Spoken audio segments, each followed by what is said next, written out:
নমস্কার। শাড়ি পরেও কিন্তু তোমরা যোগা করতে পারো।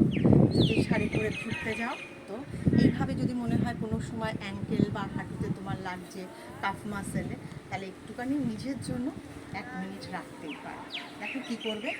আমি দেখো প্রথমে এই দেখো হিলস আপ। এবার আমি হাতের সঙ্গে দেখাচ্ছি, যে যতটা পারবে হিল তুলে দেবে একদম টাইটভাবে। হ্যাঁ, আমি এবার শাড়ি পরে দেখাচ্ছি। হ্যাঁ, তোমাদের শাড়ি এরকম করতে হবে না, আমি দেখাবার জন্য। দেখো আস্তে করে ইনহেল আপ, ওকে, হাত উপরে নিয়ে যাবে, জয়েন্ট টাচ। এবার টামিটাকে পুরো এঙ্গেজ রাখবে, কোটটাকে ঢুকিয়ে 10 সেকেন্ড এখানে থাকবে ভালো করে, আস্তে আস্তে ব্রিথ আউট। ঠিক এভাবে 10 কাউন্ট করবে, আবার নিচে আসবে, আবার এরকমভাবে 10 টাইমস 5 টাইমস যা যেরকম মনে হবে করবে। দেখবে কাপ মাসেলটাও খুব ভালো লাগবে, আর তোমার অ্যাঙ্কেলটাও ভালো লাগবে, সবাই ভালো থাকবে। এইভাবে নিজের জন্য